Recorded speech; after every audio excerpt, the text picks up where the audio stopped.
celebra el 40 aniversario del accidente de los Andes. Es muy grato recibir a Carlos Páez.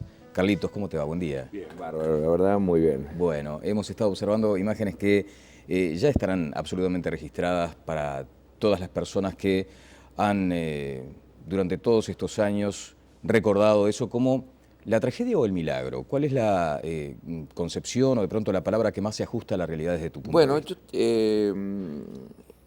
hay dos maneras de ver esta historia. O caes en el lado dramático de la historia, que lo tiene naturalmente, pero también tiene un lado positivo, digo, tiene un lado, si te pones a pensar, yo termino las conferencias mías con una foto donde estamos los sobrevivientes con sus hijos y yo tengo 3 nietas, tengo un nieto, digo, o sea, Claro. como que la vida también siguió para adelante y hoy somos más de los que salimos en aquel dichoso avión, ¿no? Claro, bueno, yo prefiero siempre denominarla el milagro de los Andes, ¿no? Me parece que tiene mucho de eso, más allá de la gente que lamentablemente no pudo sobrevivir. Sí, yo creo que el milagro es el hombre, digo, cómo está diseñado de alguna manera, capaz de poder lograr estas cosas. Fíjate que está considerada una de las historias más importantes, no sé si la palabra es importante, pero única en cuanto a supervivencia, Única. digo, del ser humano, sobre todo porque éramos gente común. Claro, gente común y muy joven. Tenías 18 años, Carlos. 18, y aparte no era el medio nuestro, o sea, si vos me decís que un uruguayo se caía en el campo, bueno, yo qué sé. Más o menos te revolvés. Algún mate podés conseguir, pero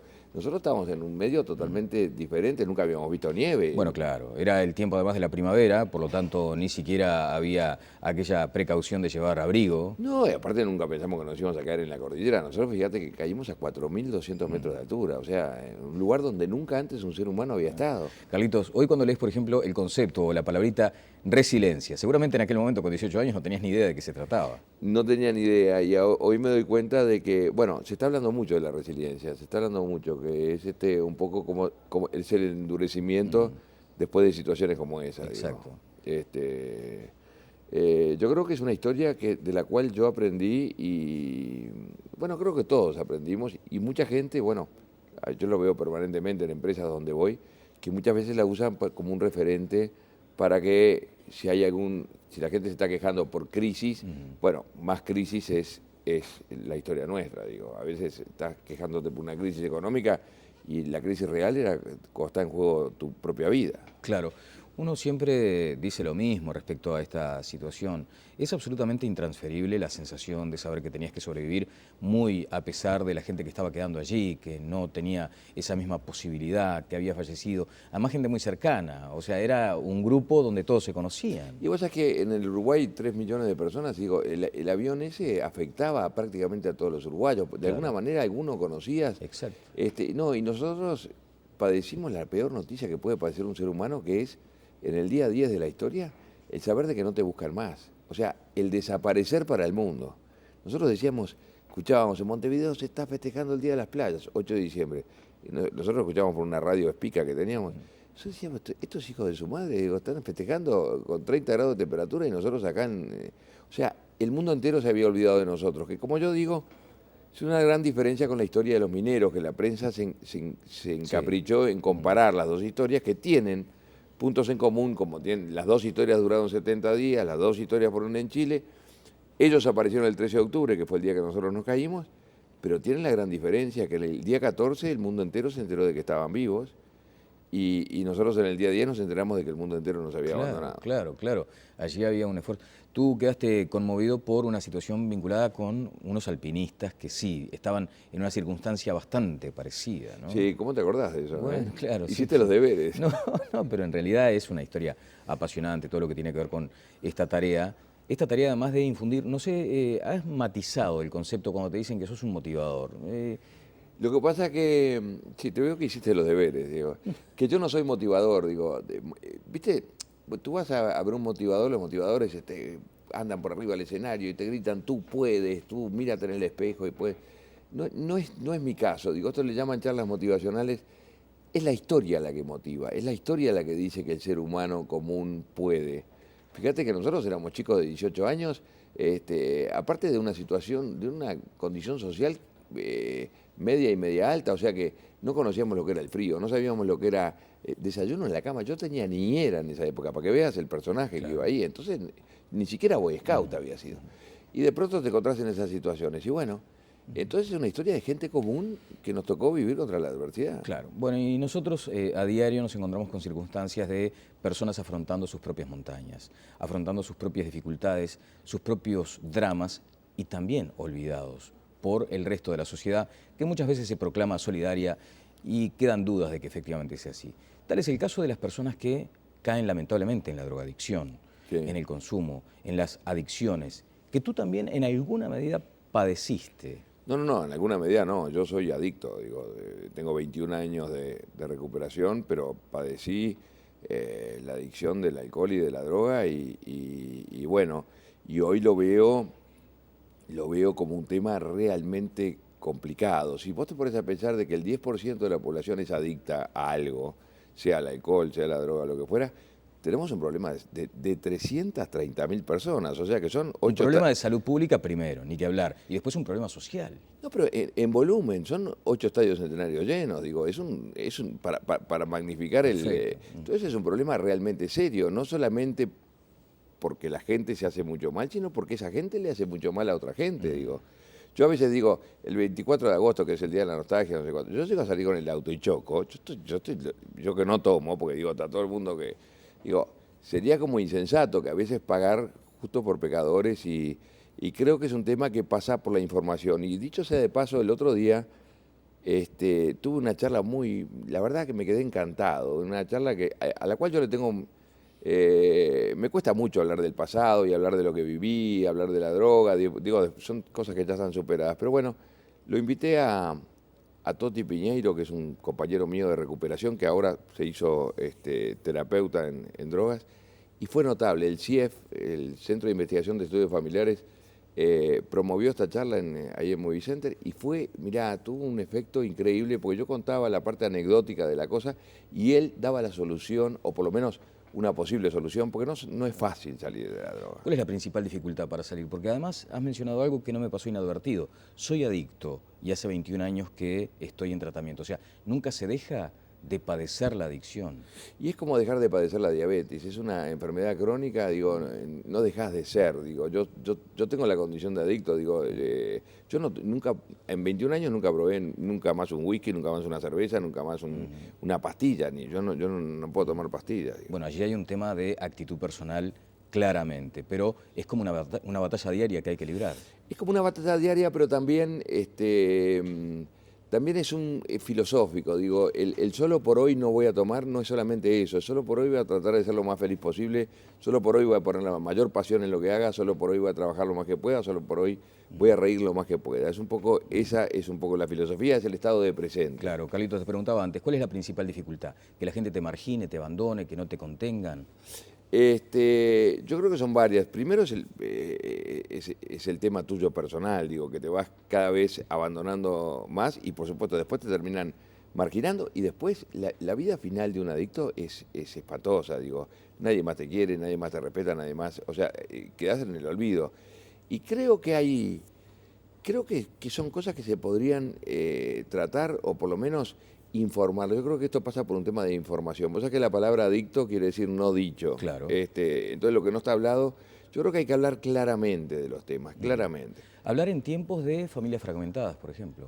Y sí, naturalmente. Las familias... lo que pasa es que ya alcanzó todos los niveles, inclusive no era de mi época la pasta base, un poco estoy al tanto del tema, pero la pasta base es una complicación porque la gente no sale de ahí. No. Y la pasta base es un veneno, además, ¿no? O sea, definitivamente, no es ni siquiera... no podría simplemente considerarse como una droga más.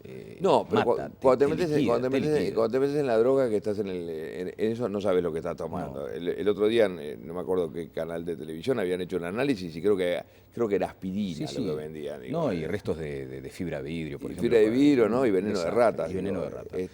pero yo creo que es una sociedad, el Uruguay es un país notable para vivir acá y donde se podrían mejorar muchas cosas. Bueno, digo.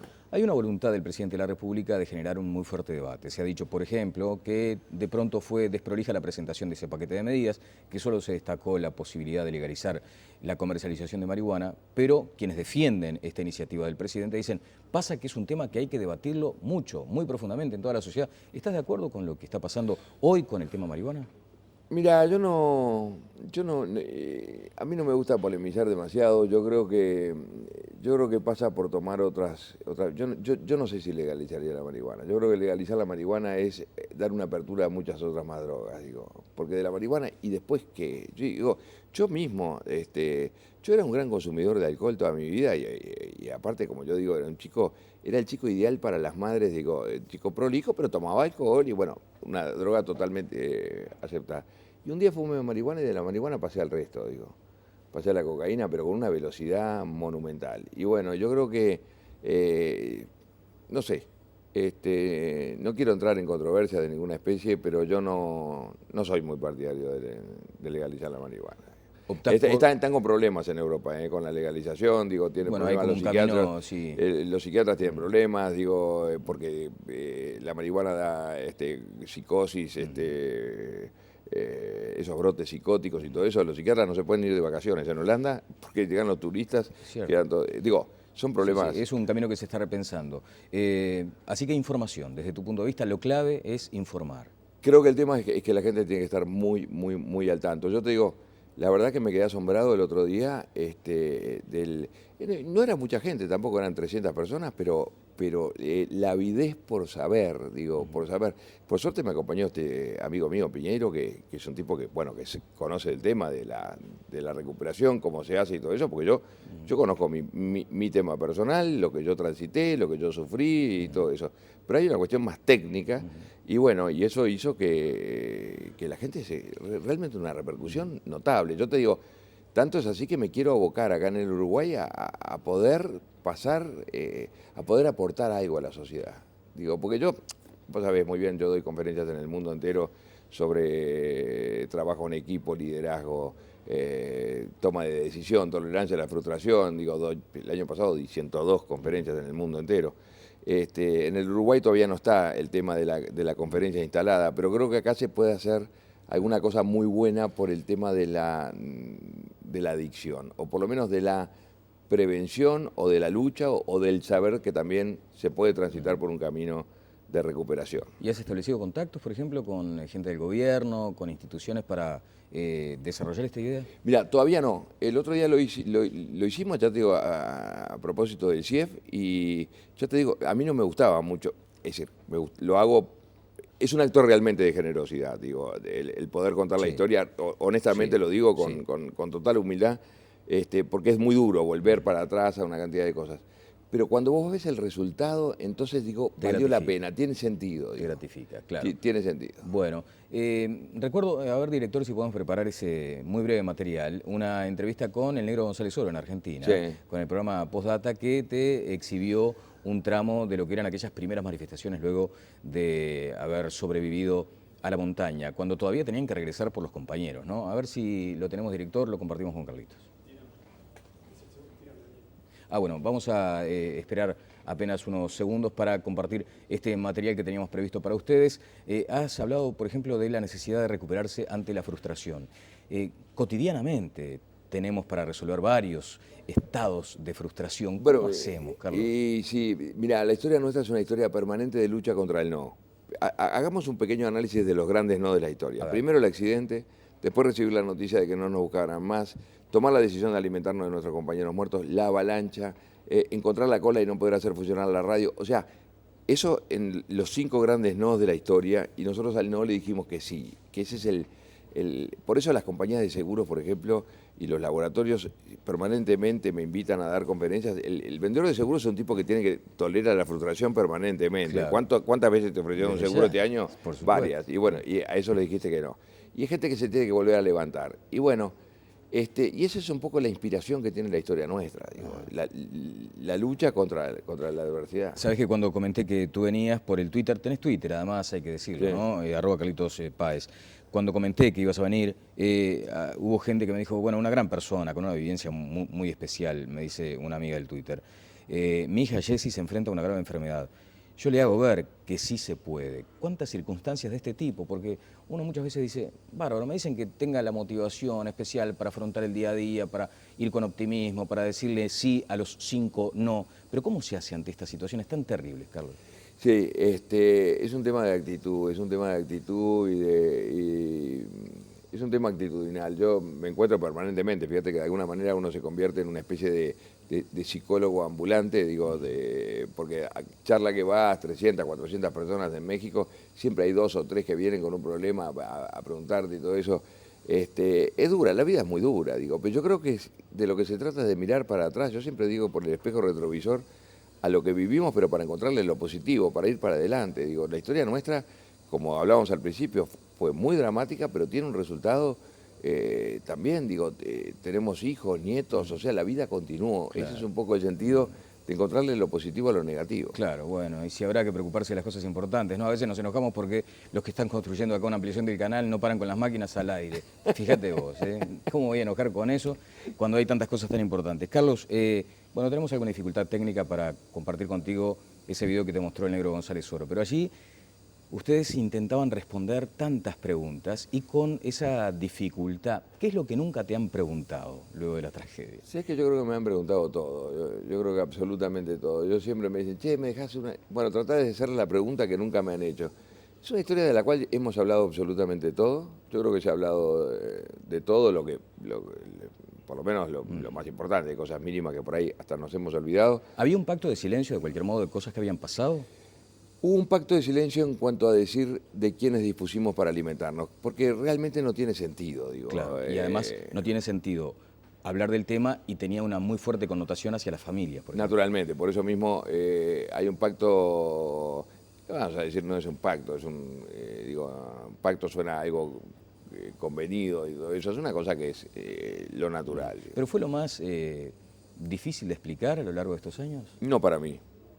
Yo lo viví con mucha naturalidad, es más, lo volvería a vivir. No esperaría los 10 primeros días que esperamos. Me parece que no es el gran tema de la historia.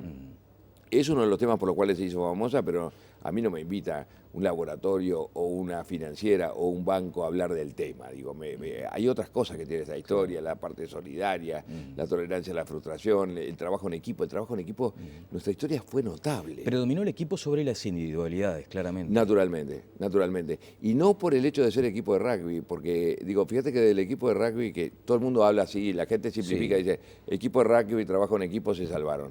Pero fíjate que de los rugbyistas solamente 5 se salvaron de los 16.